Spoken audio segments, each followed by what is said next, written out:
And welcome to our monthly Meet the Expert. This is our 38th session, so we've been doing this for 38 months. I'm Angela Cripps, the MD of the Recruiting Gym, and today we've got Rowena Wilding that's going to be sharing 3 simple strategies for marketing that deliver ROI, return on investment. Now, you may not think it, but we all do marketing, so this is relevant to everyone. Rowena, obviously, welcome to our Meet the Expert. How are you today? I'm so good. Thank you so much for having me. I'm really excited about this.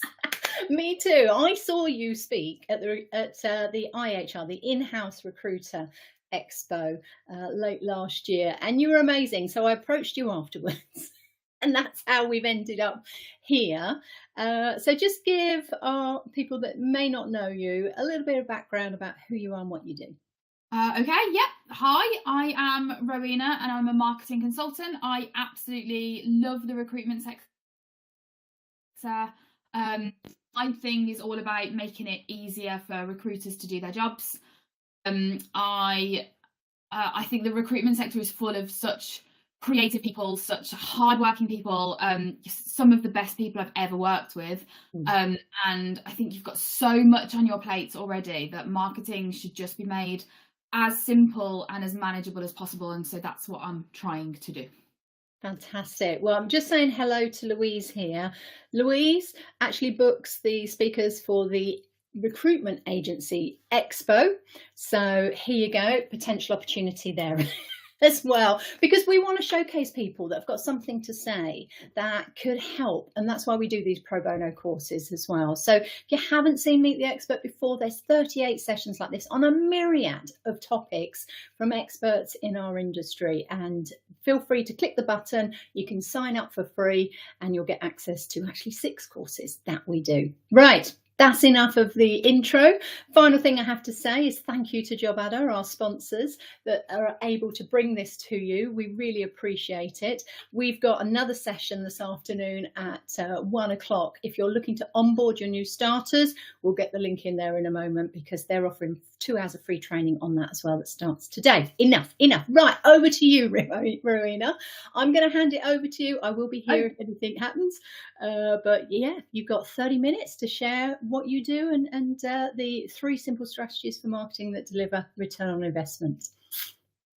Okay, so yeah, I have done this presentation before, and it is a lot. It's a lot to take in 30 minutes. So I am going to canter through it, and I'm going to say at the beginning, if there is anybody watching and there's anything that you kind of miss or you need to go back to, or you'd like a little bit more info on, I'm going to share these slides with anyone who asks for them, and I'm happy to kind of go into more detail at another point. But I'm going to jump right in with the first one, and you know, the zeitgeist. I'm going to talk about LinkedIn because it is where so many recruiters are starting to see just the impact that social media can really have on your day-to-day jobs.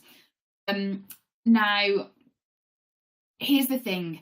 When you're on LinkedIn, your company profile is not the way to win. It's great to have a company page. It's really important for ensuring that people can see your brand, but it's not the way to engage an audience. People don't really care about your company page because people buy from people, right? People want to make connections. It is first and foremost a social media platform, which means people are trying to be social.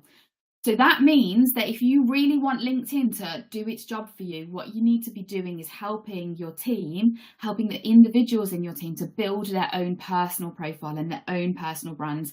That is going to have a much bigger impact. And it's going to mean that instead of having an audience on your page, you're going to have multiple audiences for each of your recruiters. And ultimately that's going to serve you for the long term. Now, a lot of people come to me and say, oh, but how's that going to help my company brand? Like, what if they leave? I'm gonna lose that. Well, here's the thing. Your recruiters are going to stay for as long as they're making money. You know that your recruiters are going to stay for as long as they're engaged and as long as they're happy. If you are supporting them to create a massive network that continually feeds their pipeline, they've got no reason to look elsewhere, right? And then in terms of how it's going to help your company brand, what you want for your your company profile is for it to become a ticker, for it to become a place where you reshare all of the great stuff that your recruiters are putting out there, because it makes you look like an active employer. It makes you look like you know your stuff. It makes you look like you only employ experts. And that is what you want your clients and your candidates to think about you. So to get started then, your profile, everyone, I'm sure everyone has spent at least some time on their profile, but the people I work with tend to make the same mistakes over and over again, and here they are. So first of all, your profile picture, you want to try and make sure that your profile picture pops. You want to make sure that people recognize you immediately, and you can do that with brand colors.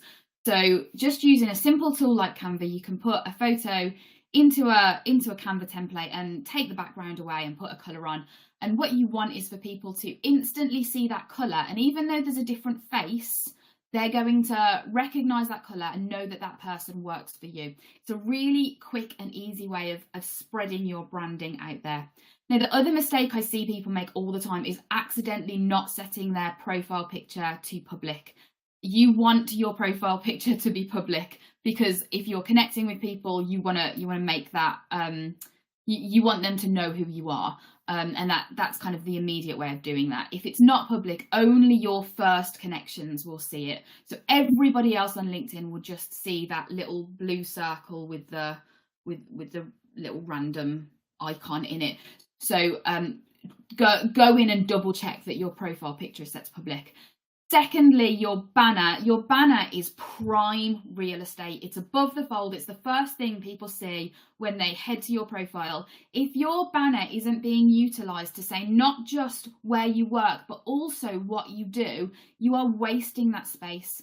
Have it branded, absolutely. Have the company details on there, but more importantly, tell people who it is that you work for, like who it is that you're recruiting for, the niche that you're working in, your specific vertical. Give people that information straight away so that they can see just at a glance. And then the same with your headline. The number of people who have their headline as recruitment consultant or managing consultant, that doesn't tell anyone anything. Those first 45 characters show up underneath your name on every comment, on every post. Every time you do anything on LinkedIn, people will see those first 45 characters. Make it super clear in those first 45 characters what it is you do and who you do it for. So if you are a tech recruiter, specifically recruiting C-suite positions, say that up front, let people know, because if they're looking for a recruiter in their vertical, make it easy for them. Next bit, make sure you've turned on creator mode. I have no idea why you wouldn't do this. I had a client come to me just yesterday or the day before and said, oh, what are the benefits of, or the pros and cons of turning on creator mode? And I was like, oh, there's so many pros. And I went through the pros, and then I was like, what are the cons?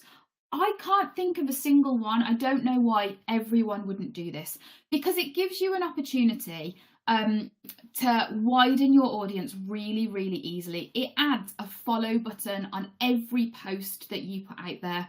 So anybody who sees that post who isn't already following you can just click that button. If you've written something valuable, they don't have to go to your profile and click connect. They can just click follow, and immediately you've widened your audience.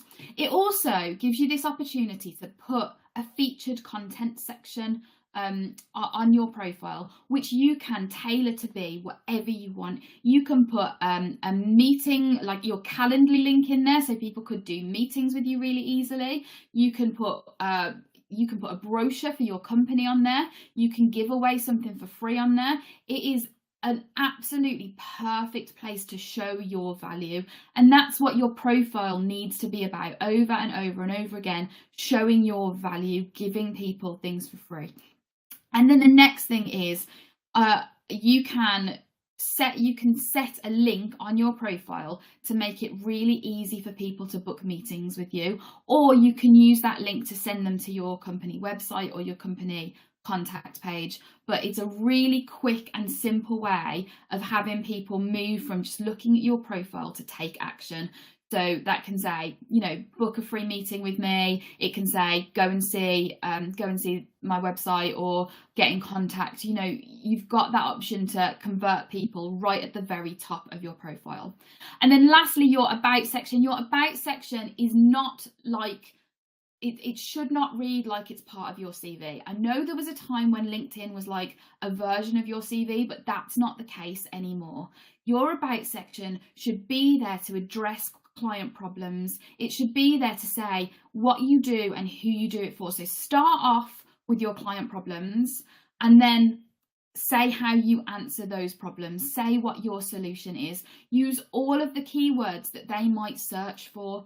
You know, put in as many of those buzzwords as you can, because when people are searching for them, your profile will come up. Make it all about your client or your candidate, so that they can see, again, they can see the value that you offer.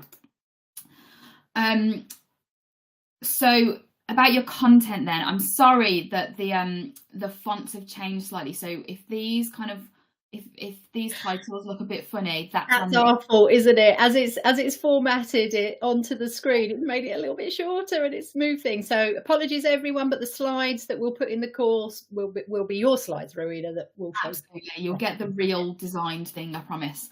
I know. I bet you're sitting there going, damn it. No, I'm actually too old to care about that stuff. That's good. Don't worry about it. So about your content then, I've got 9 things to tell you about your content, and then I'm going to give you a very quick way of creating a lot of content really quickly. So first of all, consistency is absolutely key. Don't set yourself the target of posting every day on LinkedIn if you know you cannot keep that up. If twice a week is something that you can consistently do, just stick to twice a week. If once a week is all you can commit to, just stick to once a week. Get people into the habit of seeing your post on a particular time on a particular day. So make sure that you build it into your routine somehow. Don't post something really valuable and then not post again for a month, because actually the algorithm, the next time you then post, is just going to go, nah, we're not going to bother showing this. Always use a call to action. You want to engage people, so that means you need to do something to get them to engage, whether that's asking them a question at the end, or giving them an action to do, asking them to comment or follow or share or get in touch, or just asking them a question that they can answer in the comments. Be specific. Don't make it really general, like, do you agree? Like, ask a specific question and try and get that engagement coming in the comments. And then when people do comment, reply to them. It increases your reach, because the more comments that are on your post, the wider the audience that will see it. But it also, more importantly, helps you to build relationships with the people that you're talking to. And that's what social media is all about. It's about connections and relationships. So don't just let 100 comments build up. Reply to them as they come in. Start to bring that conversation to you. And then connect with people. I mean, I know it sounds obvious, but the number of times I see loads and loads of comments on a post, but then those people aren't actually connected with one another on LinkedIn. If somebody comments on your post, go and connect with them. Why wouldn't you? It's a really great way of building your network, and again, showing that you care about the people that you're talking to, as opposed to just trying to use them. Remember that search bar, it's powerful. You can look for other people that are posting the same topics as you, other people in your niche. You can draw inspiration from there. You can find clients from there. Use it as often as you need to. Get those testimonials in. You have a section at the bottom of your profile called recommendations. It is really, really easy to click the little plus button and go and ask specific people for recommendations. If you have recently placed them, go and ask them for a recommendation on your LinkedIn profile, and then screenshot that recommendation and shove it out as content, because social proof is what people want all the time. They want proof that you are actually going to help them. And on that, as much of your content as possible should be giving. It should be helpful. It should be how-tos. It should be templates. It should be the questions that you're frequently being asked by your your clients and by your candidates. Answer those questions as often as you can. Vary your content formats as much as you possibly can. Get on video. Yes, I know it feels a little bit difficult to sit in front of a camera and talk, but video is the most engaging way to win here. Carousels, polls, articles. Don't just do the same text posts every day. And please don't be that person that only ever turns up to LinkedIn to post job ads, because it nobody cares. I'm really sorry. And then lastly, the most important thing is authenticity. Go out there, be yourself, talk about yourself. People want to get to know you, people want to like you, people want to trust you before they enter into that relationship with you. So be as authentic as you possibly can. Now, very quickly, if you are the kind of person who wakes up and goes, oh, I need to post, but I don't know what to post, here is a way of creating a lot of content very quickly. I suggest that you choose 3 content pillars, something to do with recruitment, something to do with your niche, and something to do with you, something that you're passionate about. Here you've got 3 things that you're going to be very comfortable talking about because you know them inside out. You know recruitment because you've been doing it a while and you live and breathe it. You know your niche because you are talking to candidates and clients in that niche all the time. And you know the thing that you're passionate about it because, well, you're passionate about it. Choose those three content pillars, and then underneath those content pillars, choose 4 or 5 topics that you would feel comfortable talking about. So break those pillars down into sub-pillars.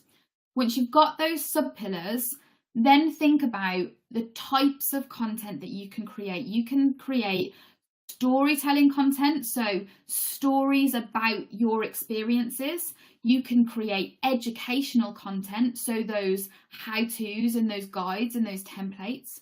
You can create things like polls, so things that garner community engagement, and you can post content that is really topical. So I don't know if any of you saw the flurry of posts about Blue Monday and whether it's really a thing or not that happened on Monday.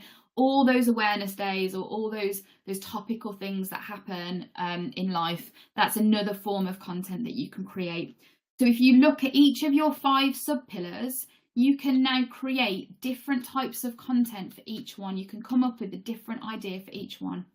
And suddenly you've got like 30, 40 ideas for content, all based around 3 different pillars. And then once you've done that, you can break it down even further, because for each of those ideas, you can create an image post, you can create a video post, you can create a carousel post, you can create an article post. So suddenly you've got just even more content ideas that you can create. And it's a very quick way of building up an entire content calendar out of just 3 pillars, 3 things that you know inside out. Okay, moving on, because time is going. InMail, just a few things to keep in mind when it comes to sending InMails. It is worth sending a message every time you connect with someone new. There's no reason why not. If they've connected with you, if you've connected with them, just send them a quick message or a voice note saying, it's really lovely to meet. It's really lovely to be connected with you. I'm really looking forward to seeing more of your content. Wherever you can, try and be personal, try and be specific. Just as an example, if you've had a common previous employer and you mention that in an InMail, you're 27% more likely to get a response. Anything like that that's very specific. If you've seen a talk that they've done or a post that they've done that you really like, if you maybe really like their banner, mention those things in your InMail, because again, it shows that this isn't a copy paste. This is you actually caring about them and wanting to engage with them. Timing is really important. So any kind of triggers, if they've viewed your profile, if they've had a job change, if they've had a promotion, if they've been to an event, that's a great opportunity to send people a message. Warming people up first, so commenting on their posts or showing up in the same space as them so they get used to seeing your face before you drop them a message. Your subject line is really, really, really important here. If it is not engaging, there's a really good chance not only will people not answer, but they won't even open it in the first place. So try and get a subject line that really kind of wets their whistle, that makes them want to open. I'm not saying use clickbait, but try and make it interesting for them. Always start your first paragraph talking about them. Use the word you far more than you use the word I.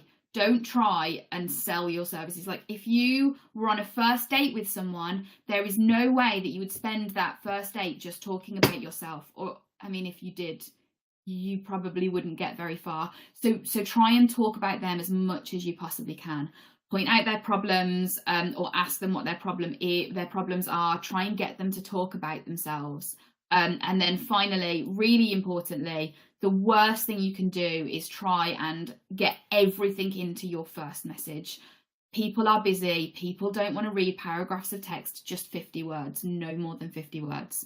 A really good way of opening is just asking them what projects that they're working on at the moment, or if there's anything exciting going on at work at the moment that's like keeping them really engaged. It's a really good conversation opener because people like talking about themselves. Okay, that's it for LinkedIn. I'm going to move on to email now. And this, I honestly believe, is the biggest wasted opportunity for recruitment companies. You have so much data. And I just don't think recruitment companies really get in there, segment that data well, and use it to the best advantage.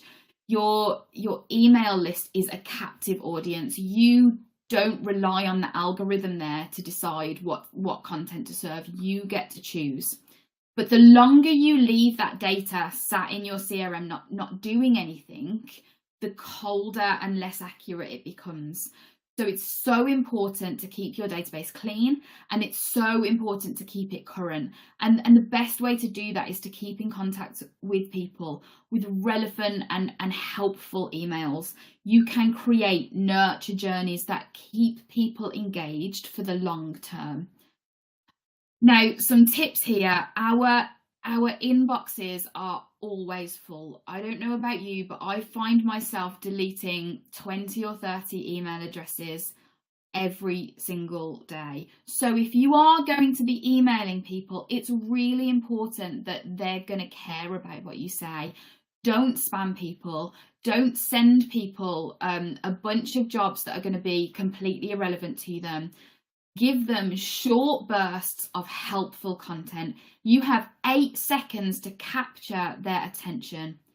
Be human with them. Tell them stories. Keep it entertaining. Give them stuff that is actually going to help them day to day. If all you ever do is contact them when you need to fill a job or you need to get a job on, very quickly you're going to be filtered out straight into their spam. You want to be trying to give them just snippets of helpful bits and pieces all the time, whether that's CV templates or job ad templates, or, you know, anything that you've got, things in their niche, latest news. Try and be as helpful as you possibly can in your emails. And automation is absolutely the way forward for ensuring that you can do this sustainably and quickly. It can save you so much time, and I'm going to give you an example. So here is a situation where you have a client that has hired a candidate.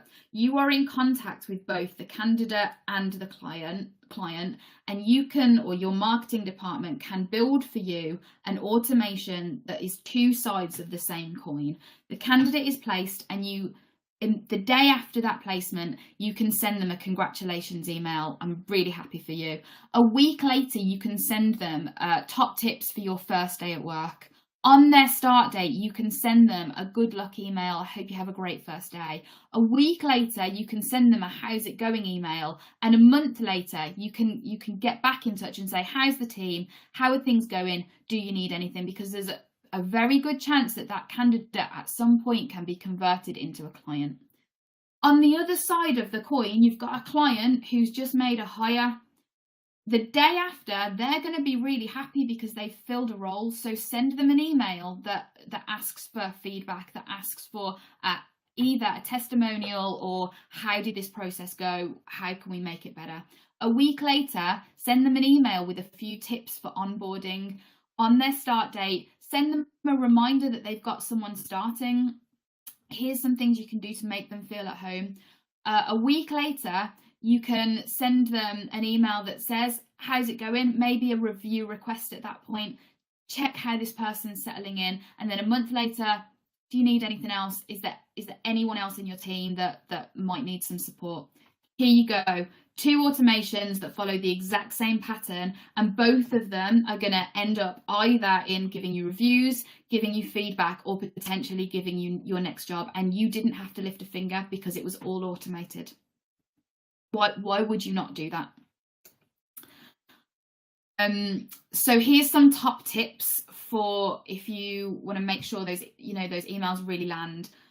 Again, your subject line is so important. The 80-20 rule says spend 80% of your time crafting your subject line, because it is so important. If nobody opens the email, the whole of the rest of it was completely useless.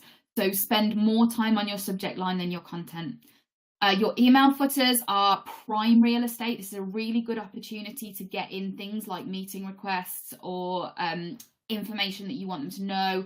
If you've got a referral scheme, pop that in your email footer. Really helpful way of advertising your services. Your calls to action should be strong, and they should be easy to see. They should be easy to click. Bold them out, put them in a different color. Make sure people know when you send them an email exactly what you want them to do. Be specific. And be mobile compatible. 80% of the emails that you send are going to be read on a mobile first. So make them mobile first. It is so much more important that they look good on a mobile than on a computer screen. Write from people.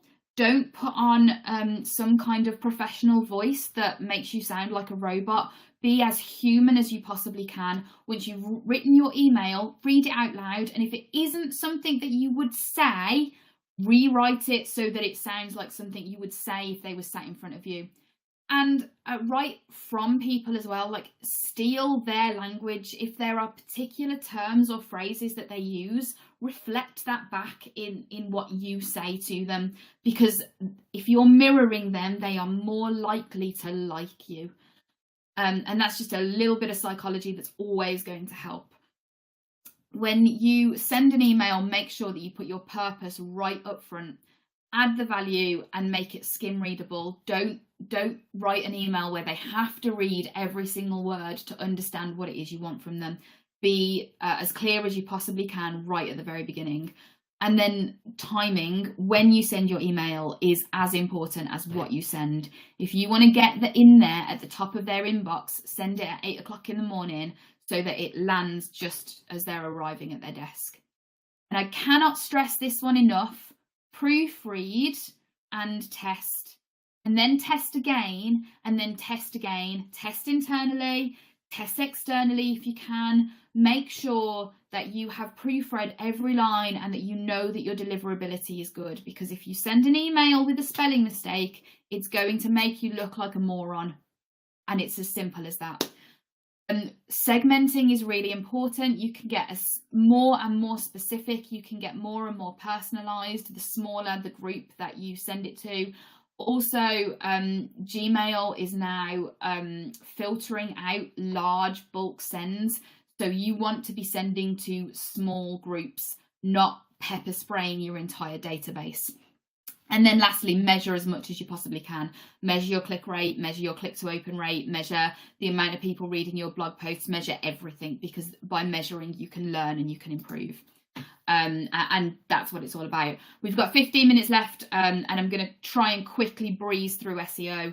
SEO, okay, I want you to imagine that the internet is like a massive library and your website is one book in that huge library. And you want to make it as easy as possible for the librarians to find your book and serve it to the people who might want to read about your topic. The librarians are the bots that are all over the internet, these spiders that read all of the websites and then serve the content to the people who are searching. So that means you need to make your website as clear and as easy for those bots to understand what you're talking about as possible. And here is the bad news.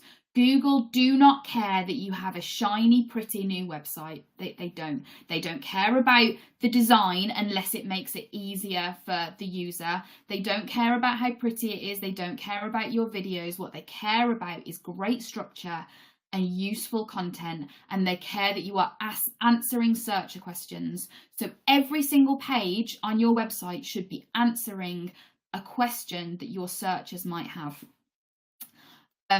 Page speed is also really important. So if you're cluttering up your website with huge videos or massive images that make it really slow for your page to load, that's going to be a problem. So what is it that those bots want? Okay, they want to see your experience. So they want to know how much experience you have in a particular subject.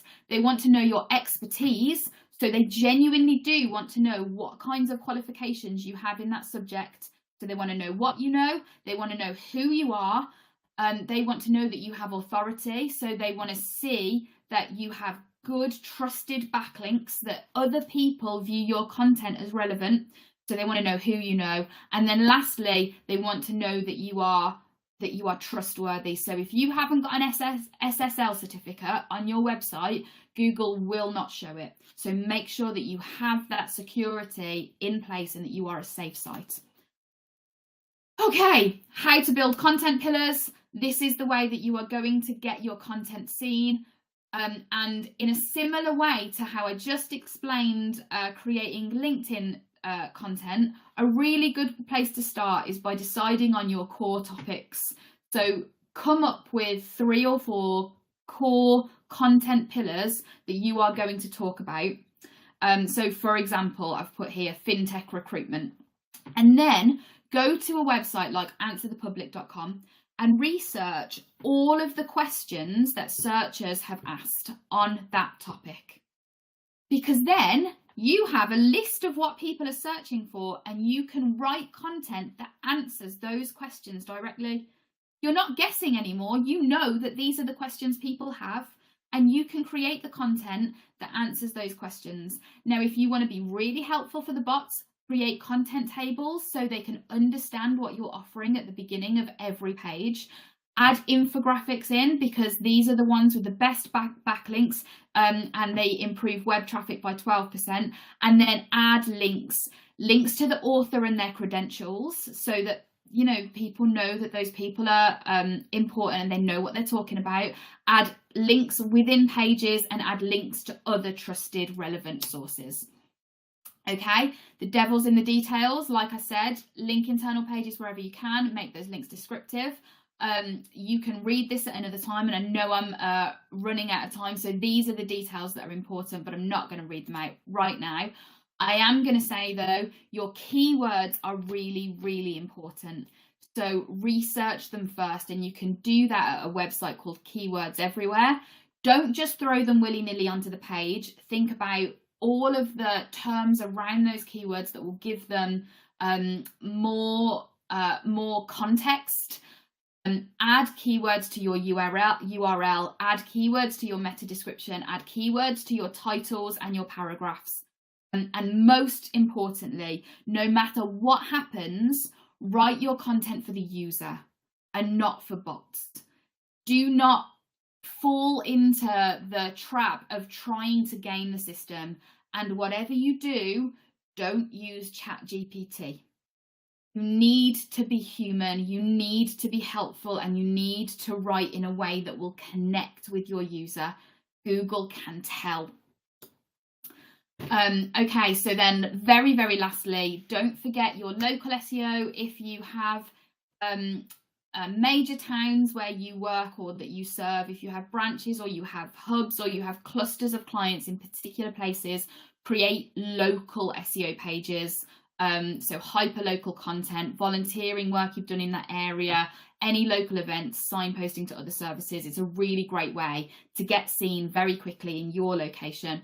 And then lastly, never forget about your Google business profile. This is a free and easy way to get yourself seen on Google immediately. It boosts your visibility. It puts you on Google Maps immediately. It helps you with SEO. You can add keywords in there. You can add extra business info. You can add your opening hours, your holiday closures. You can put offers in there. You can set up Q&As. You can also put pictures in there. You can show what a great place you are to work, and crucially, you can ask for reviews on Google My Business, and that is another great way to show your authority and boost your visibility.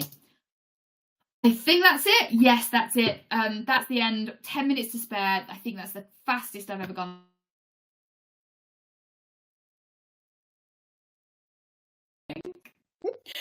Fantastic. Well, I've definitely got some questions on there. So, oh my goodness, I'm so glad I just let you run, Rowena. So much information.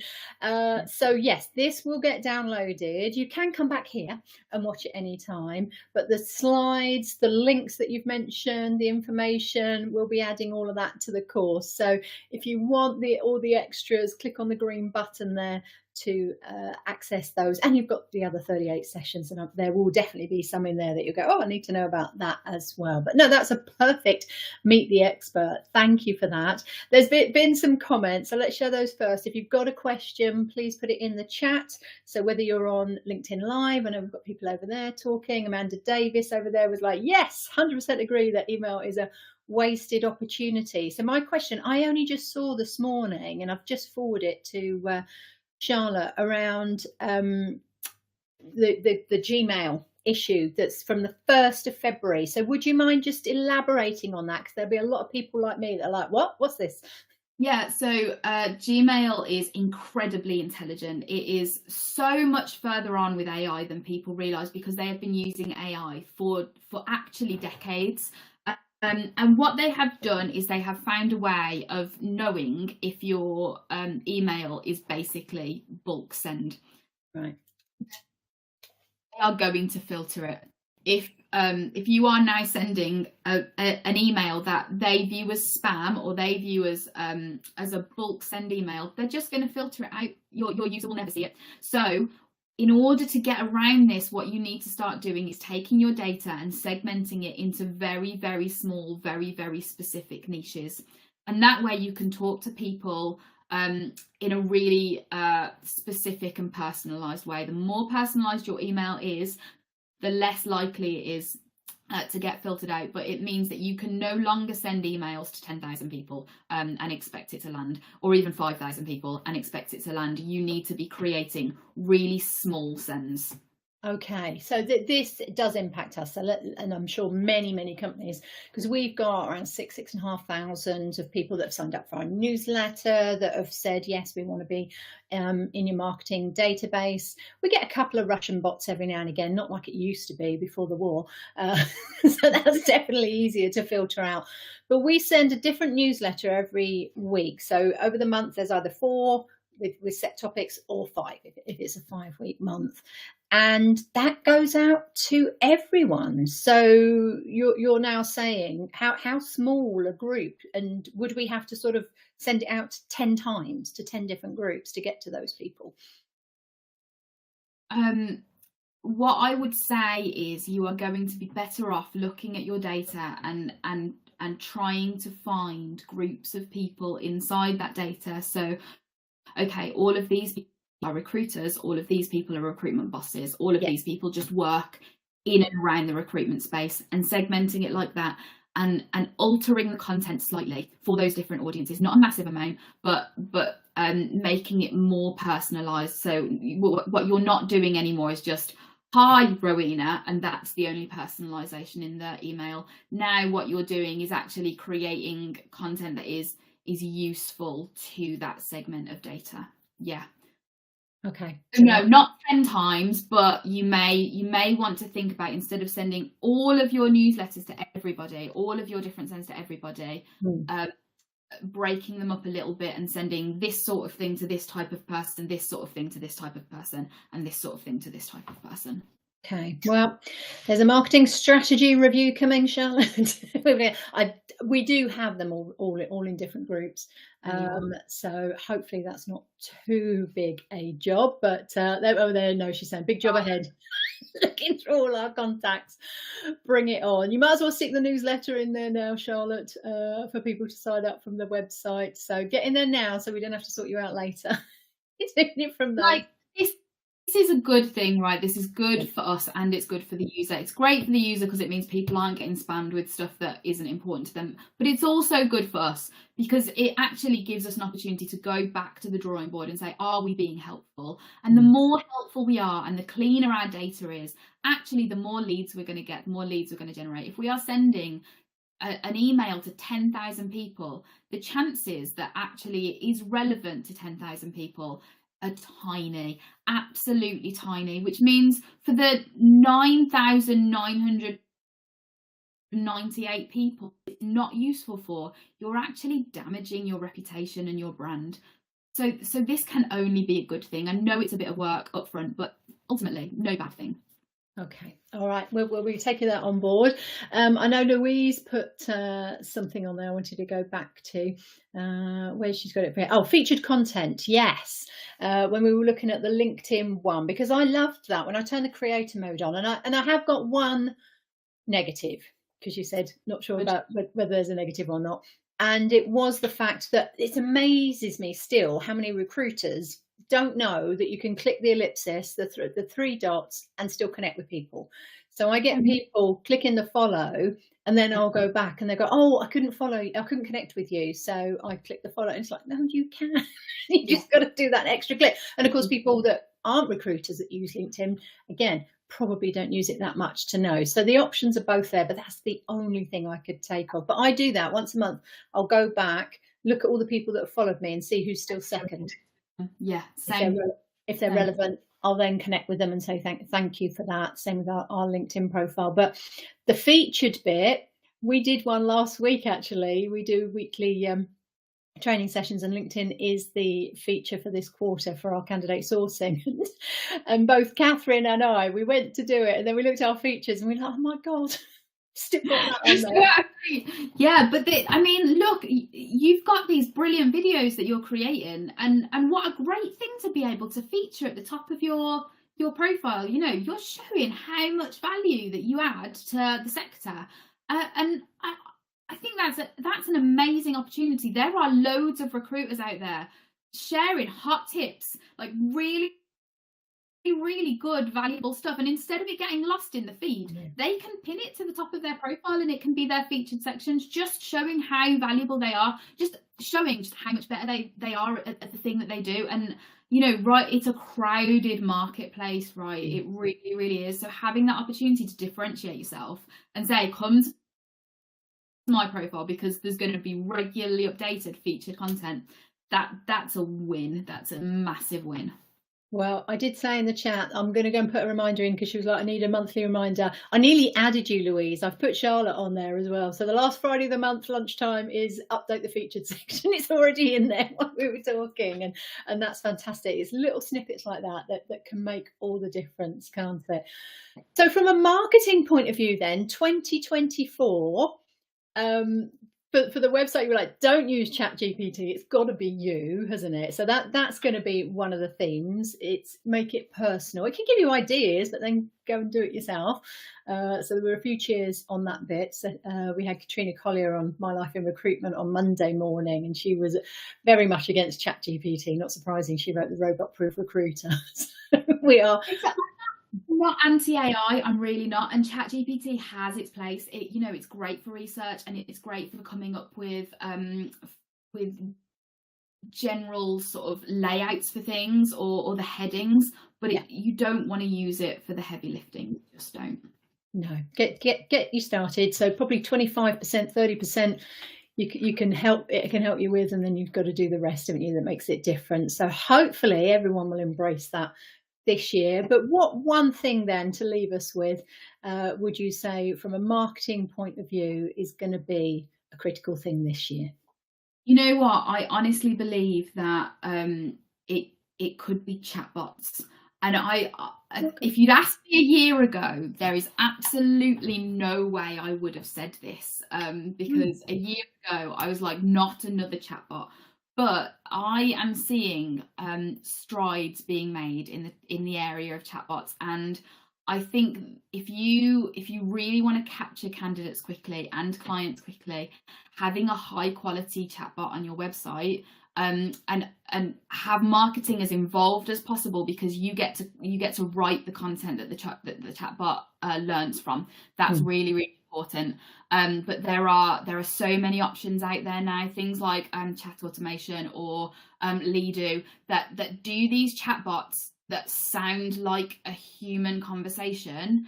You can market through them, you can capture people through them, you can give people a better online experience. And I think that recruitment websites have been really, really underused for a really long time. It doesn't just have to be a place where you shove a bunch of jobs.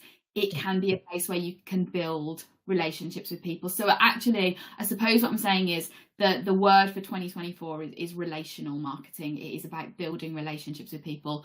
Recruiters are getting so much better at doing that on LinkedIn. It's now time to look at your website and work out how you can do it there too. Love that. And just to reiterate your point, I would have said the same about chatbots. 4 o'clock yesterday, got a chatbot come through, want some leadership training for their managers, replied, got a meeting today at 4 o'clock. There you go. All from a chatbot. Love it. It's becoming so much more useful and so much more intelligent, and I really do think you can and look, there's a shout out for chat automation. It's been great for us. So you can see people are starting to cotton onto it. If you do it now, you are going to be ahead of the curve, and that's no bad thing right now. And if you want to know more about automation that helps you, Gavin's Meet the Expert. Just see it's Gavin Megnoff that's popped up there. So I don't think it was last summer. I think it was the summer before. So yeah, way ahead of that. And his company helps to do all of that with regards to getting rid of like 25-30% of all those admin tasks. So Gavin, if you want, stick your link in there for your business as well. Happy to share that. Fantastic. Wonderful. Thank you so much, Rowena. Hopefully we'll see you at some more events this year as well. And we'd love to get you back on Ask the Coach at some point, which is our fortnightly session where you get to ask your questions to people in the know on what challenges, problems, issues, concerns that you've got to get an answer. Wonderful. Have a great day, everyone. I'm off to do an onboarding new starters course for Job Adder. So feel free to join us on that. I believe the link went in earlier. That's at 1 o'clock for 40 minutes. If you need that, then feel free to join us. Lots of free resources. Bye, everyone.